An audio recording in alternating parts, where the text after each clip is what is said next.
War 3 is beginning to trend on social media. Nous sommes en guerre. 41e jour de confinement, 45e jour de confinement. All sectors will be impacted. Cette crise-là, la crise économique, ne fait que commencer. La crise de la Covid-19 et ses nombreuses mutations ont provoqué jusqu'en 2040-50 des crises sanitaires répétitives, mais également sociétales et économiques, qui ont été source de changements sociétaux radicaux. Depuis les années 2020, on a assisté à un exode urbain important, encouragé par des changements environnementaux liés à la crise climatique, des changements économiques suite à la transformation de la consommation et des changements politiques avec une participation citoyenne majeure dans la prise de décision et l'action sur le territoire. Ces nombreuses transformations vers un mode de vie plus durable et en accord avec la nature résultent d'un nouveau mode de vie, slow life. Les territoires ruraux ont muté plus rapidement vers ce mode de vie, avec ses paysages naturels et agricoles plus facilement adaptables que l'urbain. La hausse des températures et la montée des eaux ont également modifié le trait de côte et ont poussé la population à migrer vers l'intérieur des terres. C'est ainsi que les bourgs ruraux ont accueilli des populations urbaines. Le rééquilibrage ville-campagne s'est opéré, permettant de redensifier les bourgs ruraux et leur permet aujourd'hui de maintenir une population stable. C'est le cas de la Bretagne et de la commune de Plougonvin. Sa situation géographique a placé le territoire en première place pour accueillir ces populations. Plougonvin, une commune du Finistère entre Mons et Mer, est idéalement située tant par sa proximité avec le littoral et la baie de Morlaix que par son arrière-pays en étroite connexion avec le parc naturel régional d'Armorique et les monts d'Arrée. Cet exode urbain a participé à la redynamisation des bourgs ruraux avec la réimplantation de nouveaux services et une densification de l'habitat pour répondre aux besoins de ces nouveaux habitants. Cela entraîne un changement des modes de consommation qui se rapprochent des lieux de production. On assiste donc au développement de la vente directe, des circuits courts et des petits commerces non alimentaires qui s'approvisionnent à une échelle nationale au détriment des grandes surfaces qui disparaissent. La slow life se vit au quotidien. Les débuts de la crise sanitaire en 2020 ont provoqué une croissance exponentielle du télétravail. Cette pratique s'est perpétuée et a permis de recentraliser la vie quotidienne des populations sur leur territoire. On vit pleinement son territoire, on y habite, on y travaille, on s'y alimente et on y fait du tourisme. Si on ne se déplace plus pour aller au travail, on a créé des espaces de travail individuels. Le bureau est devenu une pièce à part entière de l'habitat. On a aussi développé des espaces collectifs dans les communes pour profiter d'un environnement social créatif, innovant et motivant. Le télétravail permet de réorganiser son temps et ses horaires. Le temps de trajet qui n'existe plus permet de profiter de moments de loisirs supplémentaires. Le temps d'apprentissage des enfants est révisé et plus de temps libre est consacré à des activités extrascolaires. De plus, il est fréquent que les carrières soient rythmées par le voyage et les découvertes d'autres territoires, notamment sur de longues périodes avec le nomadisme. Si tout le monde ne pratique pas le télétravail, la pratique de l'autosolisme a fortement diminué, puisqu'il perdure seulement un système coopératif. Des véhicules partagés sont mis à disposition par une société de transport gérée par des fonds publics et par la commune. Aujourd'hui, on n'est plus propriétaire de sa voiture, mais on la partage avec ses voisins. C'est le nouveau mode de transport en commun géré par une application, un service plus personnalisé lorsque l'on doit se déplacer vers d'autres communes, à Morlaix, Carhaix, Brest ou encore vers d'autres destinations plus lointaines. Le développement de la consommation locale a signé la fin de la consommation de masse avec la disparition des grandes surfaces et centres commerciaux au profit du commerce recentré et de l'économie circulaire. Les commerces de proximité sont réapparus dans toutes les filières avec, par exemple, le réemploi des tissus dans l'habillement et des matériaux dans la construction ou encore le recyclage des déchets dans l'énergie.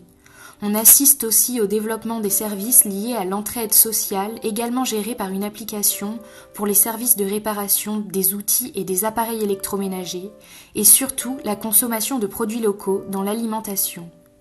La slow life, c'est aussi l'avènement de la slow food. On s'alimente près de chez soi avec des produits locaux en circuit court, si on ne les produit pas nous-mêmes dans les jardins et potagers communaux. La hausse du temps libre et l'importance accordée au bien manger entraînent l'accroissement de la volonté de cultiver soi-même. C'est ce qui a entraîné, dès les années 2040, le développement d'espaces potagers sur le territoire de la commune de Plougonvin, accessibles à tous les habitants. C'est sur le modèle de la slow life que le modèle agricole breton s'est développé. En effet, cette région a toujours bénéficié d'un climat propice malgré la hausse des températures due au dérèglement climatique. Étant une terre agricole depuis des siècles, la Bretagne a su préserver sa ruralité et garder cette identité. Le modèle de la slow food est dominant et est matérialisé sur le territoire de Plougonvin par un triptyque, permaculture, sylviculture et élevage en plein air. Ces trois typologies ont alors remodelé le paysage, comme ici, sur une partie située à l'ouest du centre-bourg de Plougonvin, où ce trio se fond avec des parcelles plus petites, de la polyculture, une intensification du bocage et de la forêt plus présente. Cette modification paysagère et de production vient d'un réel souhait de s'affranchir du modèle intensif passé, très développé dans les années 2000 et qui a conduit à de nombreux problèmes sanitaires, grippe aviaire, vache folle, cancer dû aux intrants chimiques ou encore algues vertes causées par la pollution de l'eau.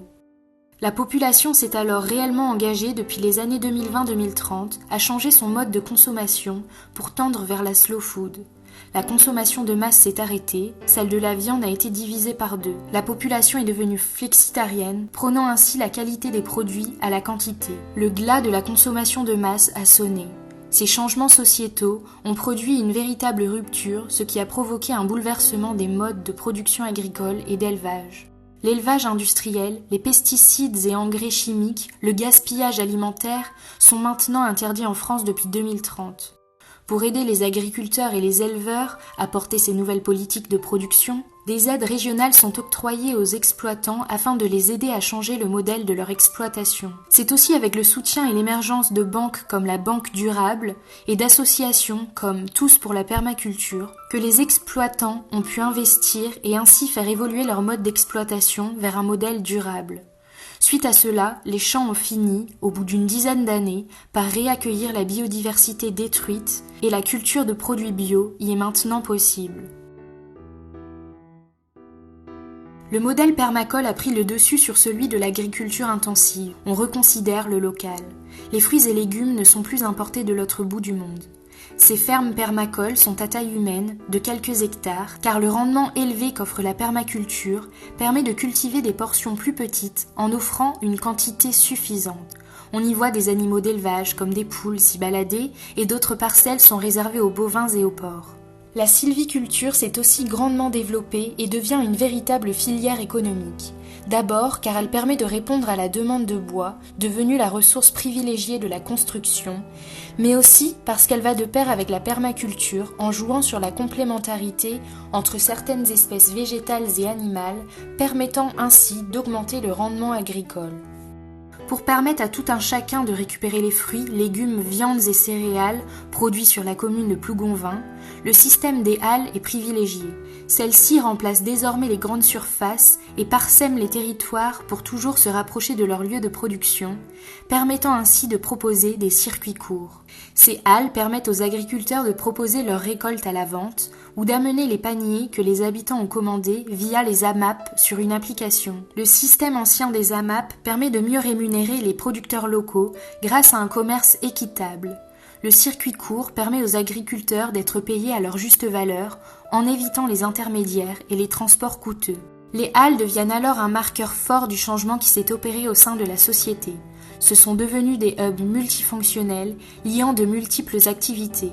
Et à Plougonvin, par exemple, outre la question alimentaire qui tient une place centrale dans la halle du bourg, la commune s'est aussi penchée sur un autre aspect de la slow life, le slow tourisme.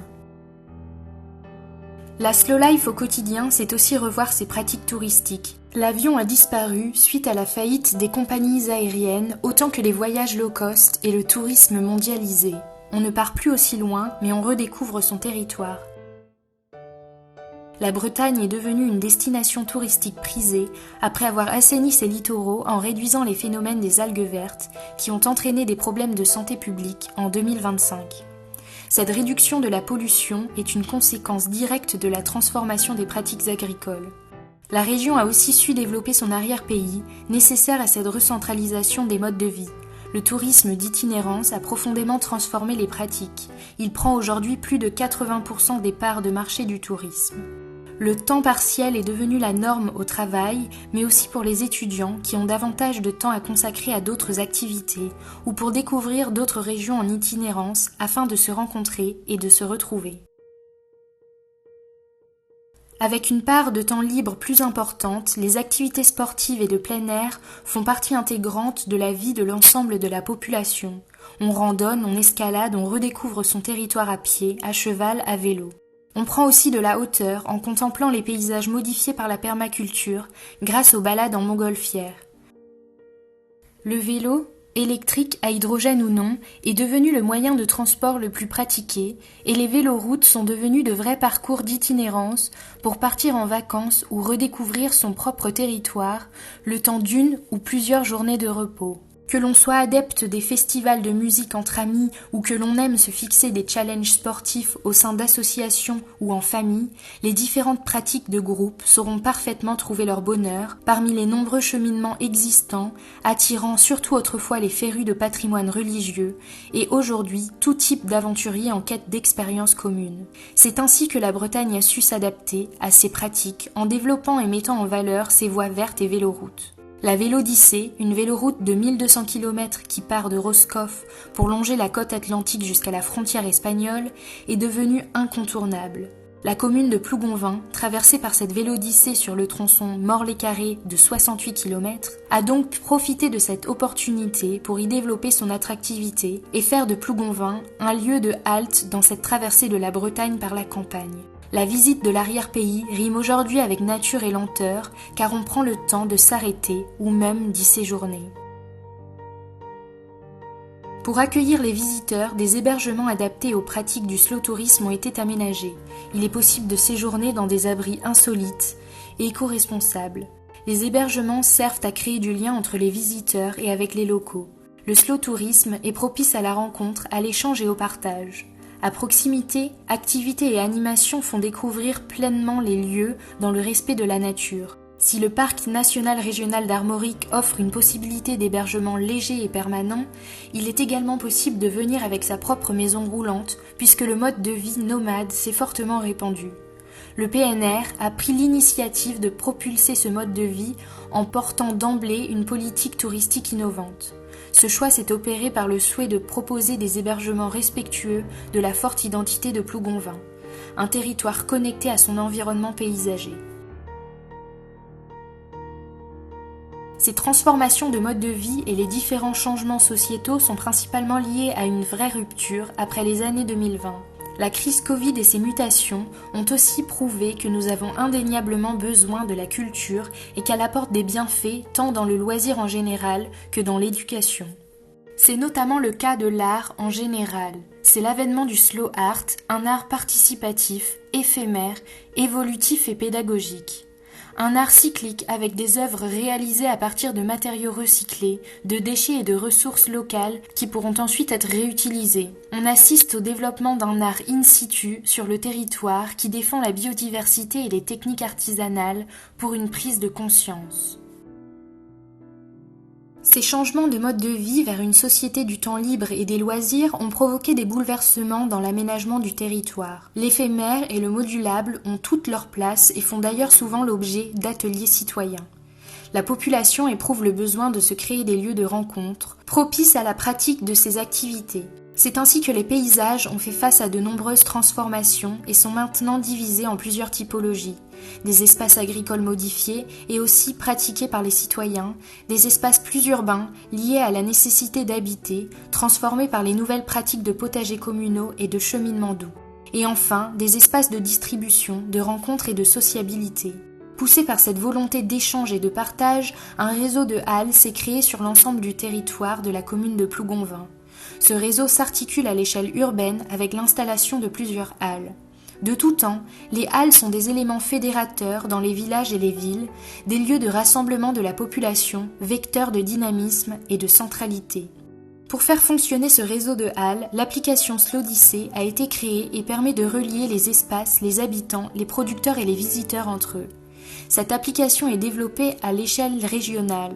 L'application Slodyssée est créée pour des services personnalisés sur le territoire et se compose d'un espace se déplacer pour réserver un trajet en autopartage ou qui propose des circuits touristiques pour connaître les cheminements et profiter des points d'intérêt à proximité, d'un espace s'alimenter pour trouver les points de collecte des AMAP ou s'informer sur la saisonnalité et la disponibilité des produits, d'un espace séjourné pour trouver les lieux de bivouac et les hébergements disponibles, et d'un espace se divertir pour s'informer des activités sur le territoire, des événements sportifs et culturels du moment. Cette application permet de mieux visualiser le territoire et d'amener la population vers les lieux de centralité, notamment la halle du centre-bourg Tico Fata, première halle créée dans ce réseau. La halle principale Tico Fata, complétée par ses annexes sur le territoire, permet de créer un réseau reliant le centre-bourg à la voie verte. Ce réseau nourrit la centralité du bourg. Grâce à la participation citoyenne, les habitants organisent des workshops pour repenser et redynamiser leur commune. Ils inventent une commune qui ressemble à leur mode de vie. Les Plougonvenois sont acteurs de leur commune, ils inventent et développent leurs projets. En 2021, ils réfléchissent à un espace où s'approvisionner dans le centre-bourg, car la population consomme désormais exclusivement par les circuits courts. Ils veulent redynamiser leur centre-bourg, hier un lieu de traverse, mais aujourd'hui un véritable lieu de halte. Sensibles à la vue sur le grand paysage, ils décident collectivement d'investir l'îlot de l'ancienne supérette. Ils voient le potentiel pour créer du lien dans le centre-bourg en renforçant ainsi les centralités. Les habitants détruisent le garage abandonné afin de lier la rue L'Écuyer aux nouvelles halles. Ils implantent un jardin de dépollution pour s'ancrer dans un avenir sain et une parcelle saine, un projet à long terme. Captés par la perspective sur le grand paysage, les habitants construisent ensuite un belvédère couvert, léger, en bois. Les Plougonvenois s'approprient ce lieu de contemplation et d'échange. Une rampe permet ensuite de descendre sur la place des Halles située en contrebas. Au cours de workshops, les habitants ont imaginé 2 halles modulables. Ils font appel à des compagnons du devoir afin de les conseiller dans la réalisation de leurs projets. Ils les accompagnent dans l'autoconstruction de ces 2 halles, leurs halles, des lieux de rassemblement et de partage pour toute la population dans un paysage verdoyant. Les constructions sont frugales. Les halles sont de grands bâtiments en structure bois, démontables et légères, réalisés à partir de bois issus de la filière locale, séchés dans des silos, le tout à moins de 50 km de la commune. Entièrement ouvertes avec une vue sur le grand paysage, elles font écho aux constructions agricoles. Des parois modulables permettent aux habitants de traverser les lieux, les halles et les places étant ainsi connectées. Les halles accueillent aussi bien la foule que des petits groupes de personnes et une multitude d'activités s'y déroulent. Par tout temps et toute heure, les halles sont ouvertes à tous et accueillent des marchés alimentaires, des événements associatifs, des fest-noz, des veillées. L'application Slowdyssée veille à la mixité des usages et permet aux habitants de rester alertés sur les activités qui s'y déroulent. C'est un espace vecteur de dynamisation pour le centre-bourg de Plougonvin, grâce auquel les habitants se rencontrent et partagent leurs activités. L'implantation des halles permet de dégager une grande place publique à l'ouest, ouverte sur les jardins communaux et le grand paysage. La route traversant la place devient alors piétonne. Les habitants des lotissements ont même créé une venelle qui leur permet d'accéder directement à la place. Celle-ci reste libre, permettant ainsi les déchargements permacoles des hameaux et fermes de la commune. La place est un espace de rencontre, facilement appropriable, où se déroulent des événements liés à la programmation des halles, qui apportent du dynamisme de jour comme de nuit. Le passage à une société de la lenteur et du temps libre, accompagné de changements de consommation, ont amené à une envie pour chacun de disposer d'un jardin pour cultiver et bénéficier de ses propres récoltes. Désormais, les habitants disposent librement de leurs après-midi et en profitent pour cultiver leurs propres produits. Les habitants créent spontanément des potagers communaux. Situés en fond de parcelles et aménagés en terrasse, ils font face à la place et au grand paysage. Cette initiative citoyenne donne la possibilité aux logements sans jardin de pouvoir disposer d'un espace extérieur partagé. Chacun a le droit d'en posséder un, mais ce droit se perd si l'on ne cultive plus. Les potagers communaux créent également du lien entre les habitats. Ce sont des véritables lieux de partage et d'échange de savoir entre voisins. Ils ont connu un réel engouement et se sont développés dans le centre-bourg. La commune connaît une densité verte et urbaine à la fois. En 2020, la commune a développé un espace dédié au coworking. Mais l'envie de travailler proche de son domicile et donc le télétravail augmentant sur Plougonvin, cet espace ne suffisait plus. Les habitants ont alors décidé d'investir la maison dans l'angle. Elle sert ainsi de lieu de coworking et de lien avec les autres centralités du bourg. Cet espace fonctionne de pair avec les halles. Ensemble, ils créent un véritable tiers-lieu, un noyau de créativité et de travail où les habitants peuvent se retrouver et partager. Les rues situées autour de la parcelle deviennent des voies partagées permettant une cohésion entre mobilité douce et voiture. Un parking revégétalisé est installé près de la salle des fêtes. 2 venelles permettent de le relier aux halles. D'abord végétalisé, il est progressivement transformé en verger. Il accueille des voitures partagées, disponibles à tous les habitants. Des bornes de charge électrique et des stations hydrogène sont mises à disposition pour les utilisateurs. L'application Slowdyssée tient à informer les habitants sur la disponibilité des véhicules et des vélos. Ce projet de centre-bourg et ses innovations, menées par les habitants, permettent de créer une nouvelle polarité et viennent renforcer la centralité de Plougonvin. Tico Fata, principal vecteur de la commune, alimente le réseau de halles. Mais les habitants ne s'arrêtent pas là, puisque d'autres halles animent le territoire rural de Plougonvin. L'application Slowdyssée amène également les habitants de Plougonvin et les visiteurs vers des lieux alternatifs comme la halle Tiarzou. Le tourisme régional connaissant un véritable essor, les Plougonvenois, au fil de discussions, développent un projet à Kermeur, spontanément occupé par des artistes. Ce lieu accueille l'ancienne gare de Kermeur, un patrimoine important de la commune, aujourd'hui délaissé. Le tracé de la voie de chemin de fer est aujourd'hui devenu la voie verte, qui dessert toutes les haltes de l'ancien réseau ferroviaire, allant de Morlaix à Carré, dont la gare de Kermeur fait partie. La voie verte étant un vecteur touristique important, elle attire habitants de Morlaix et des Monts d'Arrée. Les habitants créent à Kermeur un lieu collectif et alternatif, liant l'art et le tourisme à travers les mobilités douces et l'hébergement temporaire dans un environnement verdoyant. Les habitants construisent la halle de Kermeur sur pilotis qui vient s'intégrer dans la continuité de la gare. Longue de 105 mètres, la halle est un grand lieu couvert où l'on peut se protéger. Accueillant aussi bien la foule que les petits groupes, elle fait écho à la voie verte et affirme l'étendue de la parcelle. Les Plougonvenois souhaitaient un espace abrité en connexion avec son environnement. Tiarzou, construite par les habitants lors de chantiers participatifs, est entièrement en bois et respire la légèreté. Une circulation couverte s'étend sur toute la longueur de la halle, avec vue sur le paysage et les installations. Les habitants pensent une halle entièrement modulable qui permet d'accueillir des spectacles, des expositions, des festivals, des projections de films en plein air. C'est un espace d'appropriation et de rencontre. Cette halle accueille principalement des expositions de slow art. Les œuvres peuvent être réalisées en groupe lors d'événements auxquels sont conviés les habitants et les touristes de passage. Des parois modulables permettent de fermer le module pour des expositions nécessitant un lieu sombre ou au contraire d'ouvrir les expositions sur l'environnement. Le paysage fait ainsi partie intégrante de la halle, la frontière entre le dehors et le dedans est floue. L'ancienne gare, quant à elle, accueille les artistes qui y développent leurs ateliers. L'agriculteur voisin, basé de l'autre côté de la voie verte, profite du rayonnement de la gare, il s'investit dans le projet et vend des produits issus de ses récoltes. Un partenariat s'installe entre les touristes, les artistes, les halles et l'agriculteur. Un chemin naturel avec du bois réemployé relie la halle à la clairière qui accueille des habitations itinérantes, modulables et légères intégrées dans le paysage. Elles accueillent des artistes en résidence à Tiarzou, des touristes de passage le temps d'un week-end ou de quelques jours. Ces tiny houses s'intègrent dans l'environnement et s'ouvrent sur le paysage. Le développement du slow tourisme participe au dynamisme de Tiarzou. L'offre culturelle, alimentaire, d'hébergement attire les touristes par sa variété et le rend populaire dans toute la région. En 2080, Plougonvin est un territoire qui rime avec le mieux manger et le slow tourisme. Adaptabilité et résilience ont fait émerger une société où l'on prend le temps. La dynamique des halles, ponctuée sur la commune, vient irriguer l'ensemble du territoire.